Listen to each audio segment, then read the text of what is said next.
The HOA flooded my workshop thinking I'd give up and leave. Instead, their stunt triggered an investigation that shut down half their golf course and turned their perfect green fairways into a muddy swamp. The morning the water came into, my workshop started like any other quiet day on the farm. I had lived on the edge of Ridgewood Estates for nearly 15 years, long before the HOA built their manicured golf course next to my land. My place wasn't fancy, just a metal workshop, a farmhouse and a few acres where I repaired engines and restored old tractors. But it was mine, and everything on it had been built with my own hands. The HOA never liked that. They liked perfect lawns, matching mailboxes and rules that stretched for pages. I liked minding my own business. For years we ignored each other. But that changed when the new HOA president, Karen Whitmore, moved into the biggest house overlooking the golf course. Karen believed everything within sight of Ridgewood Estates should look exactly how she wanted. The first time she showed up at my workshop, she walked in like she owned the place, wearing white golf clothes and sunglasses that probably cost more than my welding machine. "Your property is visible from our fourth hole," she said, looking around with obvious disgust. "The HOA board believes your buildings reduce property values." I wiped grease off my hands and leaned against my toolbox. "This land isn't in your HOA. Her smile tightened. "Yes, but it's adjacent." "That sounds like a you problem."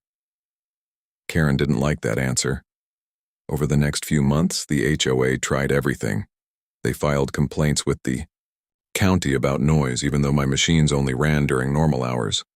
They sent letters claiming my tractor collection was visual pollution. Once they even planted decorative trees right along our property line without asking. I cut them down the next day. Karen came storming across the field like a furious flamingo. "You can't just destroy HOA property. It's on my land." That was the moment I realized this wasn't about rules. Karen wanted control, and she hated the idea that my property sat outside her little kingdom. So she started looking for another way to push me out. The golf course had a large drainage system designed to keep the fairways dry after rainstorms. A canal ran along the back of my workshop property, separated by a dirt embankment that had been there since before the golf course existed. The canal usually carried rainwater away toward the river. But one night after a heavy storm, something changed. I woke up early and drove down to the workshop with my coffee, expecting a normal day of engine repairs. Instead, when I opened the door, water rushed out around my boots. At first I thought the storm had simply flooded the area, but then I looked closer. The water was flowing from the canal side, not the sky. My welding machine sat half submerged. Boxes of tools floated across the concrete floor. A stack of restored carburetors I'd spent months rebuilding was ruined. 3 inches of muddy water covered the shop. I ran outside and walked toward the canal. That's when I saw it. The dirt embankment had been cut open. A clean trench had been dug directly from the golf course drainage canal toward my workshop. Water from their entire course was pouring through the opening like a small river. It wasn't storm damage. Someone had done this on purpose. I drove straight to the Ridgewood Estates clubhouse. Karen and a few board members were sitting on the patio watching golfers. When she saw me walking up covered in mud, she smiled. "Oh dear," she said sweetly. "Rough morning? You cut the canal?" Karen tilted her head innocently. "The drainage system was adjusted to improve water flow on the course. It's flooding my shop." "Well," she shrugged, "perhaps you should consider upgrading your property to meet modern standards."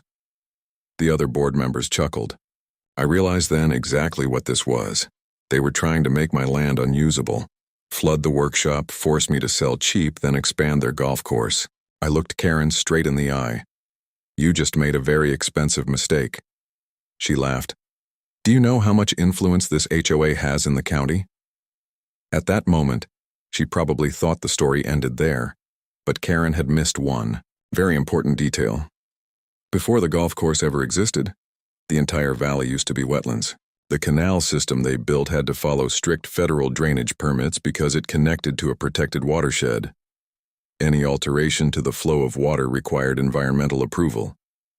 Cutting that embankment without authorization wasn't just petty harassment. It was illegal. I spent the next 2 days documenting everything: photos of the trench, video of water pouring into my shop, old land surveys showing the original drainage paths. Then I made 3 phone calls: the county, water authority, the state environmental office, and a federal wetlands inspector. Karen probably expected a lawsuit. She didn't expect an investigation. 3 weeks later, black government trucks rolled into Ridgewood Estates early on a Monday morning. Inspectors walked the entire canal system with clipboards and GPS equipment. Karen watched from the clubhouse patio, confused. Then the inspectors reached the trench leading to my workshop. That's when things got interesting. Apparently, the canal feeding their golf course wasn't allowed to redirect water outside the approved drainage basin. The trench Karen ordered, her maintenance crew to dig, had diverted thousands of gallons of water into protected wetlands, which technically meant Ridgewood Estates had just violated federal environmental regulations. The penalties were severe, but that wasn't the twist, because while the inspectors were reviewing the drainage maps, they discovered something else. The golf course itself had been built over part of the original wetland buffer zone.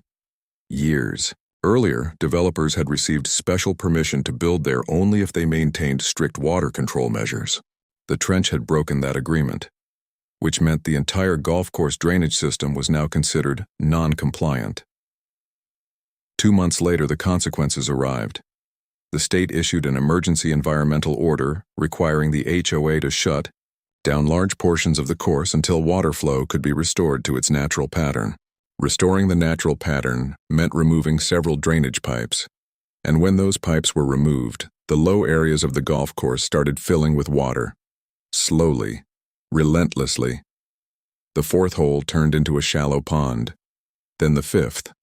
Within weeks, nearly half the fairways had become muddy wetlands again, exactly like they were before the course existed. Golf carts sank into the grass. Tournaments were canceled. Property owners were furious. Karen tried to fight the ruling, but every appeal made things worse. Investigators found the trench she ordered, complete with maintenance logs proving the HOA had authorized the work. The fines alone reached hundreds of thousands of dollars. Meanwhile, my workshop damage was covered through a legal settlement paid by the HOA's insurance company.